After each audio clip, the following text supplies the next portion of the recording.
உயிரினும் மேலான கழக உடன்பிறப்புகள் அத்தனை பேருக்கும் என் அன்பான நெஞ்சார்ந்த வணக்கங்களை தெரிவிச்சுக்கிறேன். தமிழ்நாட்டிலேயே ரொம்ப ஸ்பெஷலான ஊரு சென்னை.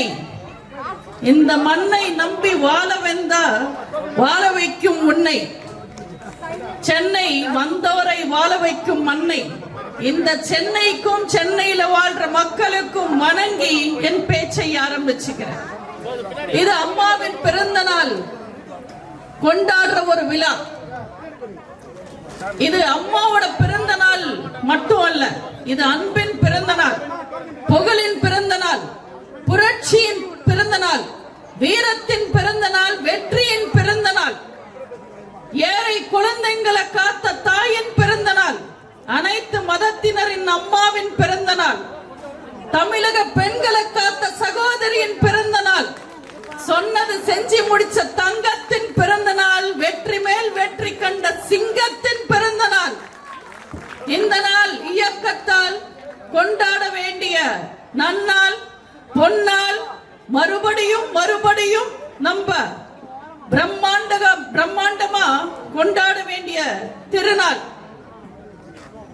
அம்மா பிறந்த நாள் கூட்டத்துல பேசணும்னாலே ஒரு தனி எனர்ஜி வரும்.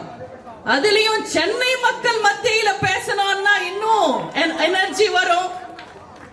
உங்க முன்னாடி பேசுறது நிஜமாவே ரொம்ப சந்தோஷமாவும் பெருமையாவும் இருக்கு. இப்ப டைரக்டா நம்ம பாயிண்ட்க்கு வந்தோம்னா நம்ம ஸ்ட்ரைட்டா சப்ஜெக்ட் பேசலாம். உங்க எல்லாருக்கும் ஒரு பழமொழி சொல்லி என் பேச்சை ஆரம்பிச்சுக்கிறேன். வால் இருக்கிறதெல்லாம் குரங்காயிட முடியாது, குரங்கெல்லாமே அனுமாராயிட முடியாதுன்னு ஒரு பழமொழி இருக்கு. இது எதுக்கு சொல்லுவாங்கன்னா, ஏதாவது ஒரு பெரிய பதவிக்கு போகணும்னா, இல்ல பெரிய இடத்துக்கு போனோம்னா, இல்ல ஒரு பெரிய விஷயத்தை அடையணும்னா அதுக்கு ஒரு தகுதியும் திறமையும் இருக்கணும். அப்பனோட அதிர்ஷ்டத்துல சட்டன்னு உச்சத்துக்கு போலாம், ஆனா அந்த உச்சத்துல தாக்கு பிடிக்கிறதுக்கு உனக்கு ஒரு திறமையும் தகுதியும் இருக்கணும். அப்படி தகுதி இல்லாதவங்க, திறமை இல்லாதவங்க, நல்ல புத்தி இல்லாதவங்க ஒரு பதவிக்கு வந்தா, உதாரணத்துக்கு முதல்வராவோ துணை முதல்வராவோ பதவிக்கு வந்தா என்ன நிலவரம்னு உங்களுக்கு புரிய வைக்கிறதுக்காக ஒரு குட்டி கதை. ஒரு காட்டுல ஒரு முனிவர் வாழ்ந்துட்டு இருந்தார். ரொம்ப சக்தி வாய்ந்த முனிவர். அவர் தபஸ் செஞ்சு நிறைய புண்ணியத்தை வாங்கி இருக்காரு. அவர்கிட்ட ஒரு மந்திர தண்ணி இருந்தது. அவர் காட்டுல வாழ்ற எல்லா மிருகங்களுக்கும் ரொம்ப பிடிச்சவர் அந்த முனிவர். அந்த முனிவர் முன்னாடி போகும்போது முயலா இருந்தாலும் கரடியா இருந்தாலும் மானா இருந்தாலும் முனிவருக்கு ஒரு வணக்கம் போட்டுட்டு எங்களை நல்லா பாத்துக்க சாமின்னு சொல்லிட்டு போவாங்க.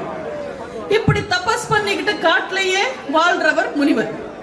அந்த முனிவர் முன்னாடி ஒரு நாள் ஒரு சொரிநாய் ஓடி வந்து, முனிவரே முனிவரே, என்ன ஒரு ஓநாய் துரத்திக்கிட்டு இருக்கு, நீங்க எப்படியாவது காப்பாத்துங்கன்னு முறையிடும். உடனே முனிவர், நீ ஒன்னும் கவலைப்படாதேன்னு சொல்லி அவர் கமண்டலத்துல இருக்கிற மந்திர தண்ணி அந்த சொரிநாய் மேல தெளிச்சு, நீ ஓநாயா மாறிடுன்னு சொல்லுவார். இப்போ அது ஓநாயா மாறி துரத்தி வந்த ஓநாய் கூட சண்டை போடும், ஜெயிச்சிடும். அதுக்கப்புறம் அது ஓநாயா கொஞ்ச நாள் சுத்திட்டு இருந்தது. ஒரு நாள் மறுபடியும் முனிவர் கிட்ட வந்து, முனிவரே முனிவரே, என்ன புலி துரத்திக்கிட்டு இருக்கு, நான் என்ன பண்ணுவேன், அது என்ன சாப்பிட்டுடுமேன்னு அழுவோம்.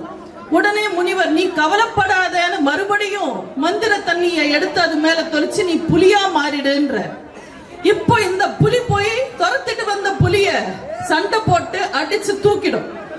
இப்ப புலி போல ரொம்ப பந்தாவா சுத்திக்கிட்டு இருக்கும்.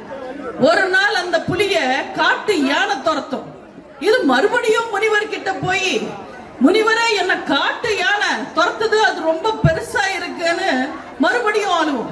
முனிவர் கமண்டலத்துல இருக்கிற அந்த மந்திர தண்ணியை எடுத்து தொளிப்பார். தொளிச்சுட்டு, நீ இன்னும் பெரிய யானையா, பலமான யானையா மாறிடுன்னு. இப்ப யானையா மாறி யானை கூட சண்டை போட்டு வீழ்த்திடும். இப்ப யானையா காட்டுல கொஞ்ச நாள் சுத்தம், ஒரு நாள் சிங்கம் வரும். அந்த யானை வந்து நான் யானையா இருந்தாலும் சிங்கம் பார்த்தா எனக்கு பயம், நான் என்ன பண்றது முனிவரேன்னு மறுபடியும் மண்டியிட்டு கேட்கும். முனிவர் இந்த முறையும் கமண்டலத்துல இருக்கிற மந்திர தண்ணியை எடுத்து தெளிச்சிட்டு நீ சிங்கமா மாறிடு, நீ கவலைப்படாத, இனிமே சிங்கராஜா நீன்னு சொல்லுவார். முனிவர் கொடுத்த தைரியத்துல போய் சிங்கத்தை அடிச்சு வீழ்த்திட்டு நம்ம காட்டுக்கு ராஜா ஆயிட்டோம், சிங்கராஜா ஆயிட்டோம்னு திமிர்ல இருக்கும். சிங்கமா இருந்தாலும் உருவத்துல சிங்கம் வேஷம் போட்டாலும் அது வந்தது சொரி நாயா தானே, நாய் புத்தி எங்க போகும்? இப்போ அந்த சிங்கம் யோசிக்குது, இந்த முனிவர் இப்படியே இருந்தாருன்னா இன்னொரு நாய சிங்கமாக்கிட்டா நம்ம சிங்கராஜாவா இருக்க முடியாது, காட்டுல ராஜாவா இருக்க முடியாது. அதே நம்ம முனிவரை சாப்பிட்டு முழுகிட்டோம்னா யாரும் வர முடியாதுன்னு நினைச்சு முனிவரையே சாப்பிட போகும். திரிகாலமும் மறிஞ்ச அந்த முனிவர் உஷாராயி, ஏய் சொரிநாயே நீ சொரிநாயா போன தண்ணிய தூக்கி தொலைச்சிடுவாரு, உஷாராயிடுவார். கதை புரியுதா? இதுல இறக்கப்பட்ட முனிவர் தான் தமிழ்நாட்டு மக்கள். அப்பாவே முதல்வர் ஆக்கல, நம்மளாவது முதல்வர் பதவியை பிச்சை போடலாம்னு நினைச்சு தமிழ்நாட்டு மக்கள் ஸ்டாலின் மேல இறக்க மனசோட ஆட்சியை கொடுத்தாங்க. தயவு செஞ்சு ஏமாந்தது போதும். இந்த ஸ்டாலினோட புத்தியும் திமுகவோட கையாலாகாத தனமும் இன்னைக்கு தமிழ்நாட்டு மக்களுக்கு நல்லா தெரிஞ்சது. உங்க கையில ஒரு மந்திர தண்ணி இருக்கு, அதுதான் உங்களோட வாக்குகள், உங்க ஓட்டு.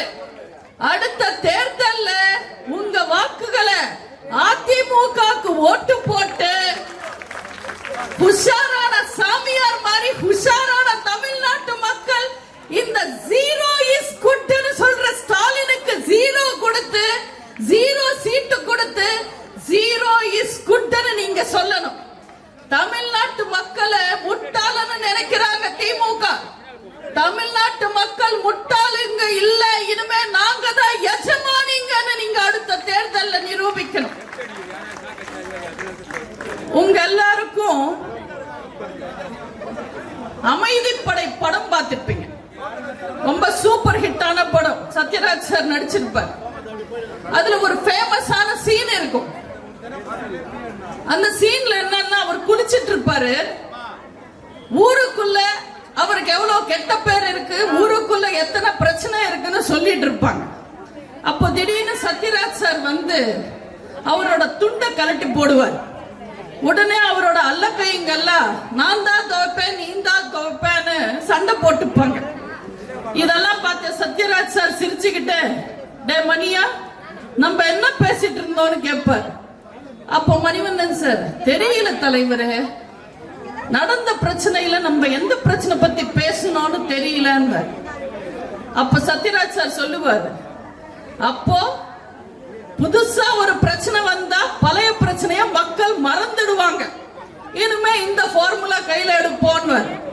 அதே ஃபார்முலாவை தான் இன்னைக்கு நிறைய பேர் கையில எடுத்துக்கிட்டு மக்கள் கிட்ட நடந்துக்கிறாங்க. ஆனா ஒண்ணு, சத்யராஜ் சார் இந்த ஃபார்முலாவை கண்டுபிடிக்கிறதுக்கு முன்னாடியே காங்கிரஸ் இந்த ஃபார்முலாவை கண்டுபிடிச்சிருந்தாங்க. நீங்க பாத்தீங்கன்னா பார்லிமெண்ட்ல இன்னைக்கு ஒரு செய்தி வெடிக்க போகுது, இல்ல வெடிச்சிடுச்சுன்னு உடனே ஏதாவது ஒரு நடிகர் கைதாயிடுவாங்க, இல்ல சாமியார் கைதாயிடுவாங்க, இல்ல IPL சூதாட்டம் நியூஸ் வெளியில வரும், ஏதாவது ஒரு இடத்துல பெரிய ஆக்சிடென்ட் நடக்கும், ஏதாவது ஒரு பெரிய தாக்குதல் நடக்கும், இல்ல நேர்மையான தோனி மேல சூதாட்டத்துல ஈடுபட்டாரான ஒரு போலி செய்தி வரும். உண்மையான செய்திய அப்படியே அமுக்கிடுவாங்க. அதே மாதிரிதான் இன்னைக்கு தமிழ்நாட்டுல திமுக ஒரு ஃபார்முலாவை கையில எடுத்திருக்காங்க. அவங்க கையில இருக்கிற ஜால்ரா ஊடகங்களை கையில வச்சுக்கிட்டு, கூட்டணி கட்சி கையில இருக்கிற சேனல்ஸையும் யூஸ் பண்ணிக்கிட்டு, இல்லாததையும் பொல்லாததையும் மக்கள் கிட்ட திணிச்சு உண்மையான செய்திகளை புதைச்சிடுறாங்க. நீங்க யோசிச்சு பாருங்க, கடந்த ஒரு வாரமா என்ன நியூஸ்? ஒரு நடிகை 7 முறை அபார்ஷன் பண்ணாங்களா, 8 முறை அபார்ஷன் பண்ணாங்களா? அவங்க குற்றம் சாட்டப்பட்டவர் என்ன பதில் சொல்றாரு. இதுதான் செய்தி. ஒரு தனிப்பட்ட மனிதர்களோட பிரச்சனையை நியூஸ் ஆக்குறதுனால தமிழ்நாட்டுல உண்மையான எத்தனை பிரச்சனைகள் வெளிச்சத்துக்கு வராம போயிருக்கு தெரியுமா? போன வாரத்துல ஒரே நாள் 7 பாலியல் குற்றங்கள் நடந்தது தமிழ்நாட்டுல. ஒரு திமிர் பிடிச்ச திமுக கார எஸ்பியா இருந்தாலும் கலெக்டரா இருந்தாலும் எங்களுக்கு அடிமையா இருக்கணும்னு மிரட்டுறான்.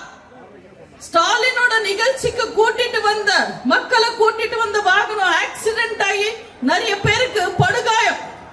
ஆனா இதெல்லாமே நியூஸ்ல வரல. தமிழனோட பிரச்சனை வெளியில வர்றதில்ல. தமிழ்நாட்டோட உரிமைகள் பறிக்கப்பட்டா வெளிச்சத்துக்கு வர்றதில்ல. தேவையில்லாத நியூஸ் எல்லாம் பேசிக்கிட்டு பிரேக்கிங் நியூஸ் ஆக்குறாங்க. இன்னைக்கு தேவையில்லாத நியூஸ் எல்லாம் பிரேக்கிங் நியூஸ் போட்டு மக்களை பிரேக்கிங் நியூஸ் பிரியர்கள் ஆயிட்டாங்க. மக்கள் எல்லாரும் உண்மையான நேர்மையான செய்திகளை உங்களுக்கு முடிஞ்ச வரைக்கும் Facebookல கொண்டு வாங்க. இப்போ உங்க எல்லாரும் கையிலுமே போன் இருக்கும். நடக்கிற அநியாயங்களை தைரியமா நீங்களே போட்டோ எடுத்து போடுங்க. உங்க கருத்துக்களை பதிவு பண்ணுங்க. ஊடகங்களும் இப்பதான் மனசாட்சியோட நடந்துக்கிறாங்க. தேர்தல் வரும். இந்த சர்வாதிகார ஆட்சி முடியும், நிச்சயமா முடியும். சர்வாதிகாரம் என்ன? மக்களுக்கு வெளி உலகம் பத்தி தெரியாம நாட்டுல நடக்கிற உண்மை நிலவரங்களை மறைச்சிட்டு மக்களுக்கு ஒரு ஆட்சியை கொடுத்து அந்த ஆட்சியை எதிர்த்து கேள்வி கேட்கிறவங்க மேல ஏதாவது ஒரு கேஸ் போட்டு ஜெயில போடுறது ஆட்சிக்கு பேர் சர்வாதிகாரம். ஹிட்லர்ல இருந்து இடியமின் வரைக்கும் சிங்கிள் சர்வாதிகாரியா தான் இருந்தாங்க. ஆனா இந்த ஸ்டாலின் மட்டும்தான் குடும்ப சர்வாதிகாரத்தோட ஆட்சியை நடத்துறாங்க. இந்த ஸ்டாலின் பத்தி எல்லாம் நம்ம என்னன்னு பேசுறது? உங்க எல்லாருக்கும் நார்த் கொரியா அதிபர் தெரியுமாமா? கிம் ஜாங் உன், வட கொரியா அதிபர். அவரு ஒரு பிரஸ் மீட்ல பேசியிருக்காரு. மக்களை திசை திருப்புறதுக்காக வட கொரியா பெரிய இடம்னு நிரூபிச்சுக்கிறதுக்காக அவரே ஒரு பிரஸ் மீட்ல பேசுறாரு. நாங்க சூரியனுக்கு ராக்கெட் விட போறோம். அவருக்கு பயந்து எதிர்த்து கேள்வி கேட்க முடியாம வந்த ரிப்போர்ட்டர்ஸ் எல்லாம் கை தட்டிட்டு இருந்தாங்க. ஆனா மனசாட்சியோட இருக்கிற ஒரு ரிப்போர்ட்டர் எழுந்து, என்ன சார் இது, சூரியன் கிட்ட எப்படி போவீங்க, வெப்பத்துக்கு அது பொசுக்கிடுமே உங்களை, இந்த மாதிரி முட்டாள்தனமா எதுக்கு பேசுறீங்கன்னு ஒரு ரிப்போர்ட்டர் கேட்பாரு. அந்த ரிப்போர்ட்டரை கொஞ்ச நேரம் உத்து பார்த்த அதிபர் கிம், நாங்க என்ன முட்டாளன்னு நினைச்சியா? நாங்க பகல்ல அனுப்ப மாட்டோம் சூரியன் கிட்ட, ராத்திரி நேரத்துல அனுப்புவோம் சூரியன் கிட்டன்னு சொன்னார். இது நான் காமெடிக்கு சொல்லல, இது உண்மை. நீங்க இன்டர்நெட்ல போய் தேடி பார்த்தீங்கன்னா இது கிடைக்கும். இதே பெரிய முட்டாள்தனம். அதை விட முட்டாள்தனமான ஆட்சி தான் இன்னைக்கு தமிழ்நாட்டில் நடக்குது. நான் ஏதோ காமெடிக்காக இல்ல விமர்சிக்கணும்ன்றதுக்காக எல்லாம் நான் பேசலைங்க. யூடியூப்ல போய் ஸ்டாலின் அட்டகாசங்களை நீங்க போட்டு பாருங்க, நிறைய வீடியோஸ் வரும். அப்படி நான் பார்த்து ரசிச்ச சில விஷயங்களை தான் உங்களுக்கு சொல்றேன். சமீபத்துல ஸ்டாலின் ஒரு இடத்துக்கு போயிருக்காரு. அங்க உட்கார்ந்த ஒரு தம்பியை பார்த்து, தம்பி நல்லா இருக்கீங்களா, உங்க பின்னாடி நிக்கிற பொண்ணு யாருன்னு கேட்பாரு. என் பொண்டாட்டிங்கன்னு சொல்லுவாரு. அப்படியா, கல்யாணம் ஆயிடுச்சான்னு கேட்பாரு. இது அந்த மாதிரி ஒரு புத்திசாலி முதல்வர் தான் தமிழ்நாட்டை ஆள்றாரு. ஒரு நாள் பதனி குடிச்சிட்டு இவ்வளவு ஸ்வீட்டா இருக்கு, இதுல நீங்க சக்கரை கலப்பீங்களான்னு பேசுறாரு. இவரெல்லாம் எப்படி முதல்வர் ஆனாரு? 87 + 9 107ன்னு கணக்கு சொல்றாரு மேடையில. அதெல்லாத்தையும் விட சங்கிலி பருப்பு, செயின் அறுப்பு, இப்படி இஷ்டத்துக்கு ஏதோ பேசுறாரு. இவரெல்லாம் தமிழை காப்பாத்துவாரா, தமிழனை காப்பாத்துவாரா, தமிழ்நாட்டை காப்பாத்துவாரா? அவரை காப்பாத்துறதுக்கு அடுத்த தேர்தல்ல யார் இருக்காங்கன்னு தெரியல. ஒரு முதல்வர் பத்தி இப்படி பேசுறதுக்கு எனக்கு வெக்கமா வேதனையா தான் இருக்கு. ஏன்னா தமிழ்நாட்டுல எந்த மாதிரி முதல்வர்கள் ஆட்சி செஞ்சிருக்காங்க? எந்த பள்ளிக்கூடத்துக்கும் போகாம, கல்லூரிக்கு போகாம, படிக்காம, வெறும் மக்களை மட்டுமே படிச்சு நல்லாட்சி தந்த கர்ம வீரர் காமராஜர் ஆட்சி செஞ்ச ஊரு. மக்களுக்காக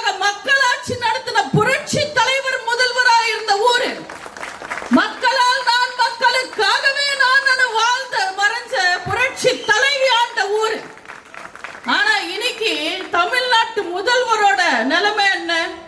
துண்டு சீட்ல வாஸ்கோட காமான்னு எழுதி கொடுத்தா அது பார்த்து வாசுதேவ கவுண்டர் படிப்பாரு.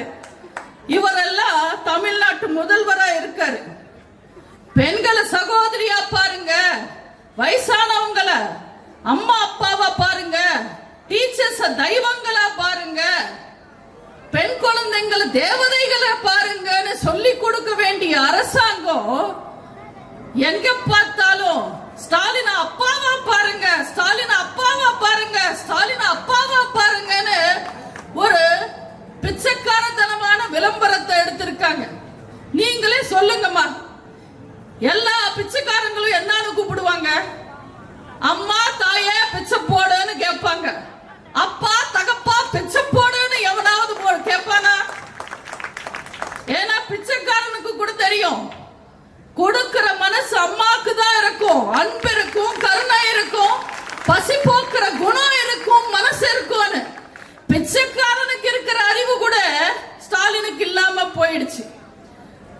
அம்மாக்கு இன்னொரு பேர் பொறுமை, அப்பனுக்கு என்ன தெரியும் அருமைன்னு சொல்லுவாங்க. இந்த அப்பா கேரக்டர் திடீர்னு எப்படி ஃபார்ம் ஆச்சுன்னு தெரியல. இந்த சூறாவளி புயல் எல்லாம் திடீர்னு ஃபார்ம் ஆகுற மாதிரி இவர் திடீர்னு அப்பா ஆகணும்னு நினைச்சிட்டாரு.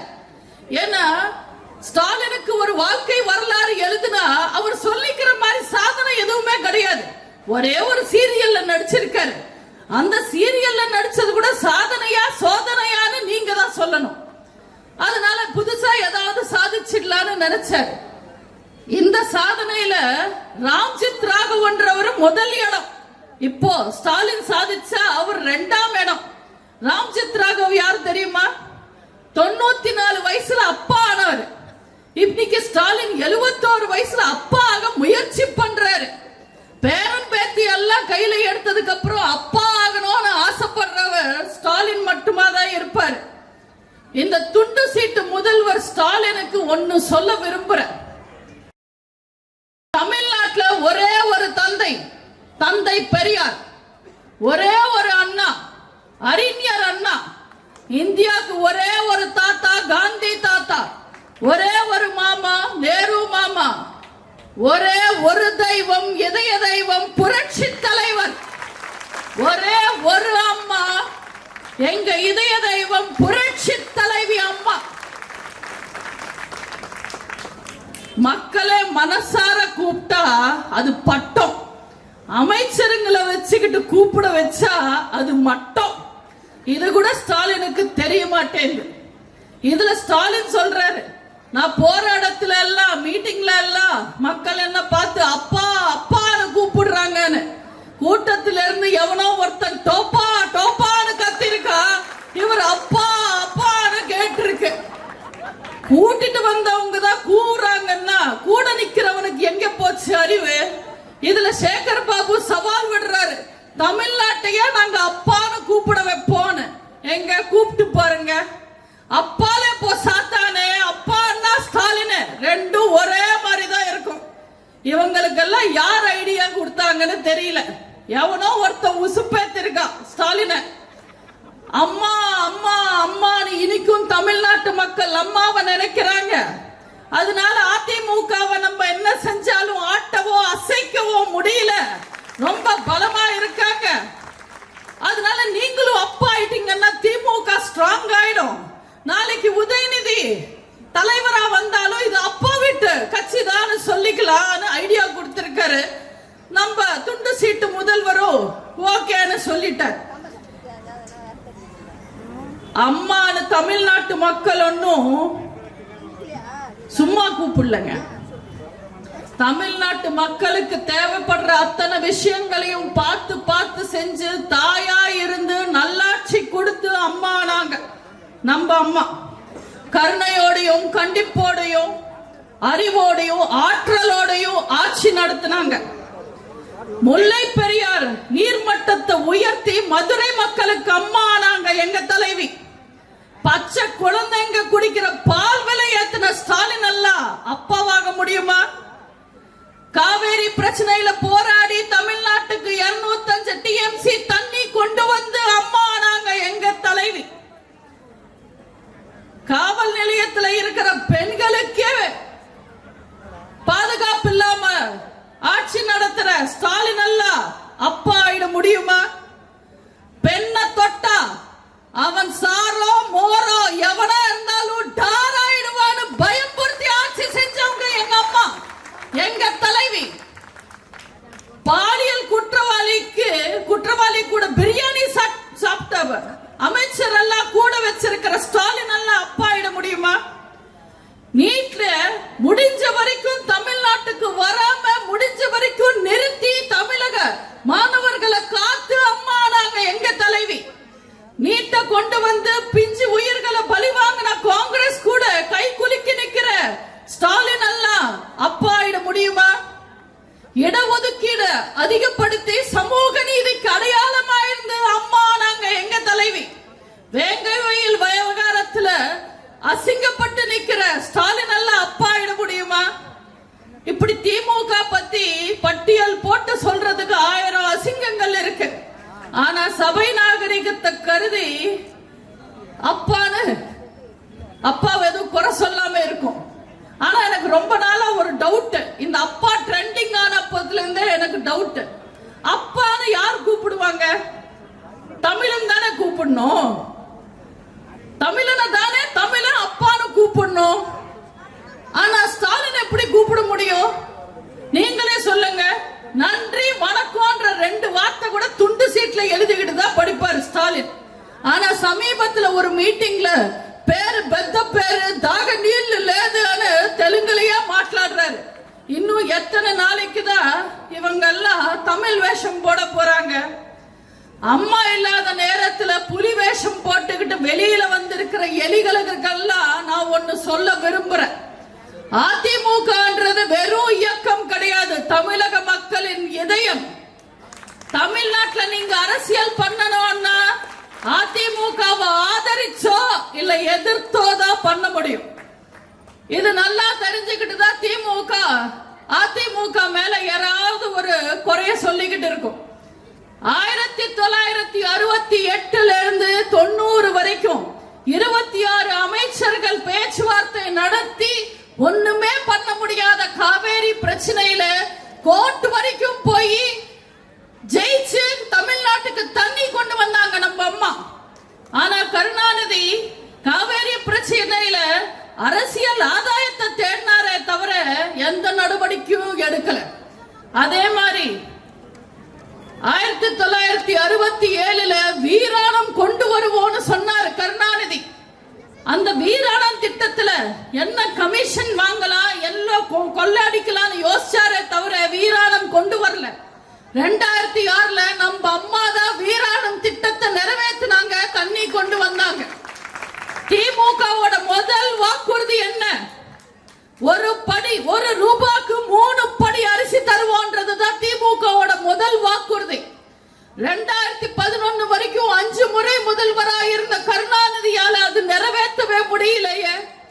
2011 நம்ம அம்மா ஆட்சிக்கு வந்ததும் அந்த 1 ரூபாய் கூட எனக்கு தேவையில்லைன்னு விலையில்லா அரிசி கொடுத்து ஏழை மக்களோட பசி தீர்த்தாங்க. திமுகக்கு ஒரு கெட்ட பழக்கம் உண்டு. அவங்களால நல்ல பேர் எடுக்க முடியலன்னா அடுத்தவங்கள குறை சொல்லிக்கிட்டு இருப்பாங்க.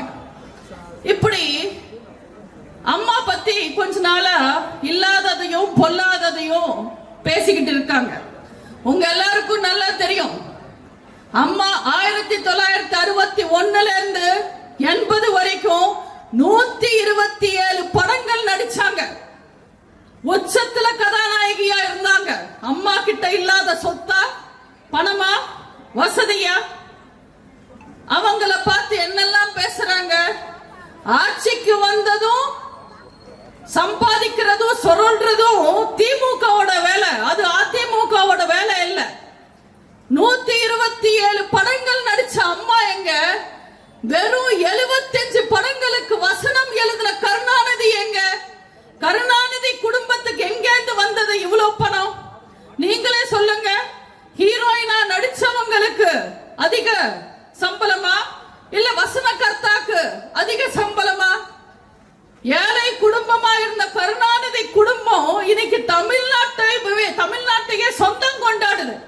இந்த அளவுக்கு அவங்க எப்படி சம்பாதிச்சாங்க? நீங்களும் யோசிச்சு பாருங்க. கருணாநிதி விட பெரிய எழுத்தாளர் கண்ணதாசன் ஐயா, கருணாநிதி விட ஈவிகே சம்பத் பெரியாருக்கும் அண்ணாவுக்கும் நெருக்கமானவர், திமுக மூத்தவர். கருணாநிதியை வச்சு படம் எடுத்த ஏவிஎம் செட்டியார் அந்த காலத்திலேயே கோடீஸ்வரர். கருணாநிதிக்கு உதவி செஞ்ச புரட்சி தலைவர், உச்ச நடிகர். இன்னைக்கு அந்த கண்ணதாசன் குடும்பம், ஈவிகேஎஸ் குடும்பம், பெரியார் குடும்பம், அண்ணா குடும்பம், ஏவிஎம் செட்டியார் குடும்பம் எங்க இருக்கு? கோபாலபுரம் குடும்பம் எங்க இருக்கு? என்ன ஆஸ்தி, அந்தஸ்து, அதிகாரத்தோட அவங்க வாழ்றாங்க. எங்கேந்து வந்தது இவ்வளவு சொத்து? பணமே வாங்காம புரட்சி தலைவரும் புரட்சி தலைவி அம்மாவும் சம்பளம் வாங்காம ஓசியில படம் நடிச்சு கொடுத்தாங்க. எங்கள் தங்கம் படம் அது சூப்பர் ஹிட் ஆனதுனால இந்த கருணாநிதி குடும்பம் திவாலா ஆகாம இன்னைக்கு இருக்காங்க. இவங்க எல்லாரும் அம்மாவை பத்தி பேசலாமா? எப்படி வந்தது இத்தனை லட்சம் கோடி?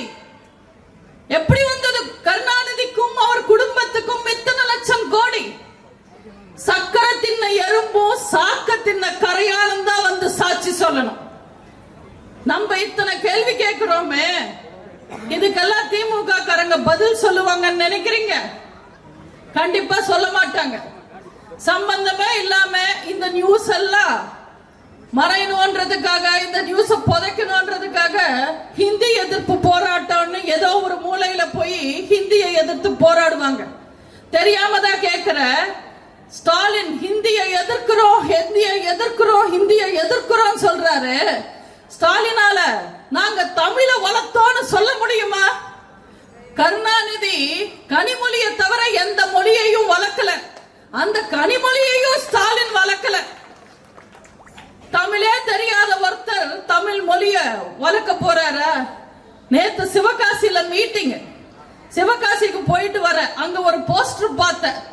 எங்கள் மாமன்னரேன்னு எழுதுறதுக்கு பதிலா திமுக எங்க மாமனாரேன்னு போஸ்டர் அடிச்சிருக்காங்க.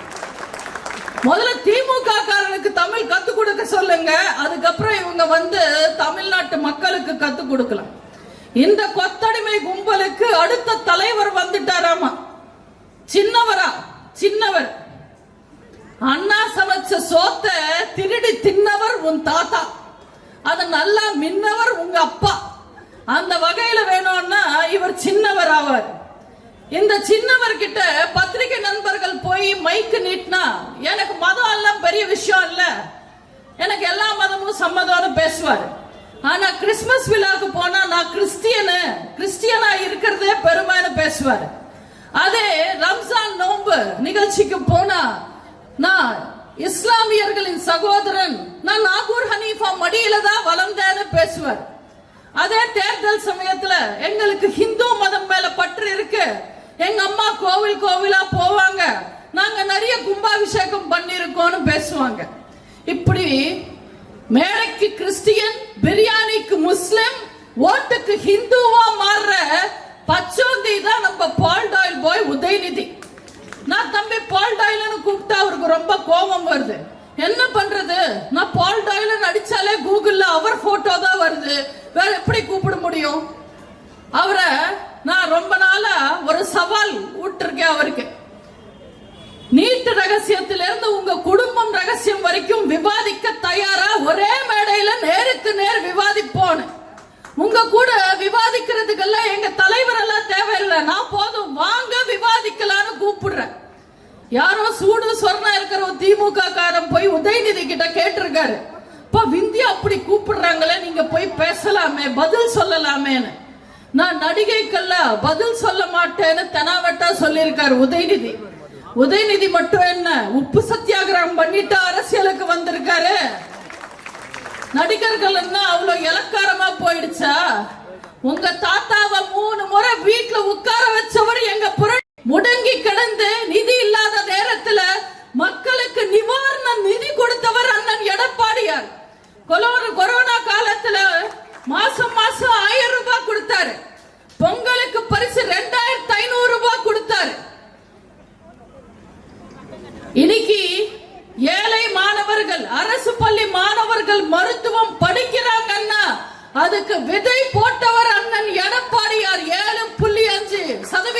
இடஒதுக்கீடு. அண்ணன் எடப்பாடியார் அவர்களையும் அதிமுகவையும் குறை சொல்ற அளவுக்கு திமுக என்ன செஞ்சிருக்காங்க தமிழ்நாட்டுக்கு? இன்னைக்கு உண்மையில தமிழ்நாட்டு நிலவரம் என்ன? அண்ணல் அம்பேத்கர் சொல்லுவாரு, ஒரு சமூகத்தின் வளர்ச்சி அந்த சமூகத்துல வாழ்ற பெண்களோட வளர்ச்சியை வச்சுதான் கணக்கு போட முடியும். உண்மையில தமிழ்நாட்டு பெண்கள் என்ன வளர்ச்சி அடைஞ்சிருக்காங்க இந்த 4 வருஷத்துல? 10 வருஷம் அதிமுக ஆட்சி காலத்துல பெண்கள் எவ்வளவு நிம்மதியா பாதுகாப்பா இருந்தாங்க. இந்த திருட்டு திமுகவோட ஆட்சி காலத்துல பெண்கள் எப்படி இருக்காங்க?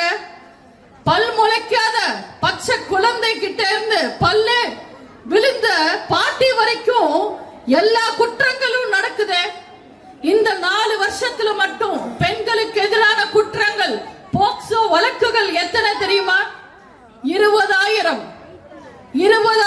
போக்சோ வழக்கு பதிவாயிருக்கு பெண்களுக்கு எதிரான குற்றங்கள். இது திமுகவே கணக்குல கொடுத்த கணக்கு. அதாவது பெண்கள் தைரியமா போலீஸ் ஸ்டேஷனுக்கு வந்து கம்ப்ளைண்ட் கொடுத்து பாதிக்கப்பட்டவங்க எஃப்ஐஆர் போட்ட கேஸ் மட்டும் 20,000 4 வருஷத்துல. அப்போ வெளிச்சத்துக்கு வராம எத்தனை பெண்கள் கஷ்டப்படுறாங்க? இத்தனை குற்றங்கள் அதிமுக ஆட்சி காலத்துல இல்லாம இப்ப மட்டும் எப்படி நடக்குது? எந்த குற்றத்தை பார்த்தாலும் சாதாரண மனுஷன் செஞ்ச குற்றமா இருக்காது, ஒரு மிருகம் செஞ்ச குற்றமா தான் இருக்கும். இதுக்கு காரணம் என்ன? போதை. ஒரு பக்கம் கவர்மெண்ட் சாராயம், ஒரு பக்கம் கள்ளச்சாராயம், அதை விட அதிகமா விற்பனை ஆகிற கஞ்சா. இன்னைக்கு தமிழ்நாட்டுல கடலை மிட்டாய் மாதிரி சுலபமா கிடைக்கிற விஷயம் கஞ்சா. இந்த கஞ்சாவும் போதையும் தமிழ்நாட்டு பெண்களையும் தமிழக குழந்தைங்களையும் மொத்தமா அழிச்சிடுறாங்க. முறத்தை வச்சு புலிய விரட்டின சரித்திரம் இருக்கு தமிழ்நாட்டு பெண்களுக்கு. ஆனா உண்மையில இன்னைக்கு தமிழ்நாட்டு பெண்களோட நிலைமை என்ன? 1000 ரூபாய் தருவோம்னு சொல்லி பெண்களை ஏமாத்தி ஆட்சிக்கு வந்தாங்க திமுக. உண்மையில இன்னைக்கு திமுக ஆட்சியில இருக்குன்னா அது தமிழக பெண்கள் போட்ட பிச்சை. ஆனா திமுக என்னமோ திமிர் பிடிச்ச போய் அவங்க 1000 ரூபாய் உங்களுக்கு பிச்சை போடுறாங்கன்னு நினைக்கிறாங்க. தயவு செஞ்சு அந்த திமிர் பிடிச்ச திருட்டு திமுகவை இனிமே நம்பாதீங்க. எலெக்ஷன் வரப்போகுது, விதவிதமா விளம்பரம் கொடுப்பாங்க, விதவிதமா டிராமா போடுவாங்க. தயவு செஞ்சு அவங்கள பார்த்து நம்பாதீங்க. அவங்களோட விளம்பரங்களுக்கு விலை போகாதீங்க. இலவசங்களை நம்பாதீங்க, விலை போகாதீங்க. தயவு செஞ்சு தமிழக மக்கள் நல்லா இருக்கணும்னா எப்ப தேர்தல் வந்தாலும் ரெட்டாலுக்கு ஓட்டு போடுங்க. நான் ஒவ்வொரு மேடையிலையும் சொல்லுவேன். ஆனா எனக்கு பதிலா அண்ணன் சொன்னாரு, திமுகக்கு ஓட்டு போடுறதும் குரங்குக்கு கோட்டு போடுறதும் ஒண்ணுதான், சுத்தமா பிரயோஜனமே இல்லை. ஜெயலலிதா எனும் நான், அந்த ஒரு வார்த்தை எத்தனை பேருக்கு உற்சாகத்தை ஊற்ற மந்திர சொல்லு தெரியுமா? மக்களால் நான், மக்களுக்காகவே நான் வாழ்ந்து வரலாறான உங்க நம்ம அம்மா புரட்சி தலைவி அம்மா ஒரு இடத்துல சொல்லி இருப்பாங்க, எங்க அம்மா அப்பா வச்ச பேர் ஜெயலலிதான்றது மறந்து போய் அடையாள பேரான அம்மாவாவே நான் மாறிட்டேன். இது உண்மை. கடைசி மூச்சு வரைக்கும் தமிழ்நாட்டு மக்களுக்காக வாழ்ந்தாங்க. அதிமுகன்றது சாதாரண இயக்கம் கிடையாது. அம்மா அதிமுக தலைவரா வந்ததுக்கு அப்புறம் எத்தனையோ வேதனைகளையும் சோதனைகளையும் சந்திச்சாங்க.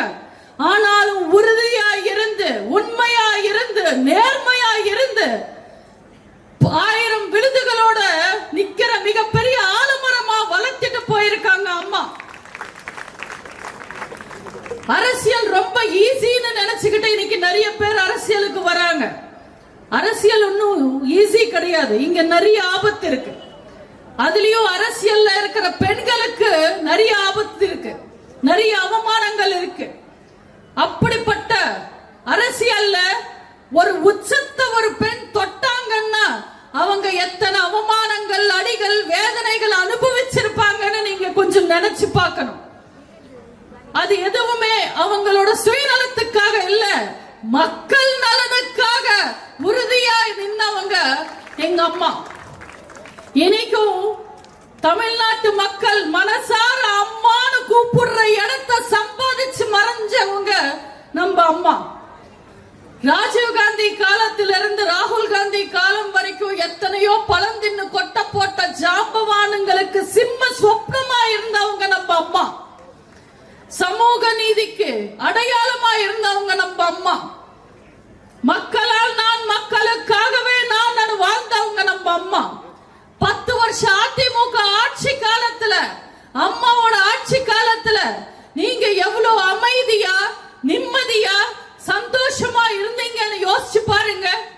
அதிமுக ஆட்சி காலத்துல உங்களுக்கு விலகேத்துனாங்களா, வரி ஏத்துனாங்களா? இன்னைக்கு கழுத்துல இருக்கிறது கவரிங் செயினா, உண்மையான தங்க செயினான்னு தெரியாமலே கழுத்தறுத்துடுறாங்க. இலவசங்கள் தேவையில்லை மக்களே, உசுர் இருந்தா போதும் தமிழ்நாட்டு மக்களுக்கு. நீங்க மறுபடியும் பாதுகாப்பா இருக்கணும்னா, தமிழக பெண்களை எவனும் தொடாம இருக்கணும்னா, நம்ம குழந்தைங்களோட எதிர்காலம் நல்லா இருக்கணும்னா, தமிழ்நாட்டு போலீஸ் மீண்டும் ஹீரோ ஆகணும்னா தயவு செஞ்சு ரெட்டாலுக்கு ஓட்டு போடுங்க. அம்மாவை நம்புனா ஆண்டவனை நம்புன மாதிரி நிச்சயமா நம்ம எல்லாரும் நல்லா இருப்போம். எப்ப தேர்தல் வந்தாலும் ரெட்டாலைக்கு ஓட்டு போடுங்க. தொண்டர்களே, 4 வருஷத்துல திமுகவோட சாயம் எல்லாம் வெளுத்துடுச்சு. மக்கள் இப்ப மாற்றத்தை விரும்புறாங்க. மக்களை காப்பாத்துறதுக்கு அதிமுக மட்டும்தான் இருக்குன்னு நம்புறாங்க. அவங்க நம்பிக்கையை உண்மையாக்குங்க. மக்களுக்கு ஒரு கஷ்டம் வந்தா கொந்தளிச்சு எழுங்க, போராடுங்க, அவங்க பக்கம் நில்லுங்க. மக்கள் கூட நீங்க நின்னா நிச்சயமா மக்கள் உங்க கூட நிப்பாங்க. நம்புங்கள் தொண்டர்களே. கழகம் நமதே, கடமை நமதே, நாளை நமதே, எந்த நாளும் நமதே. வாய்ப்புக்கு நன்றி கூறி விடைபெறுகிறேன். நன்றி, வணக்கம்.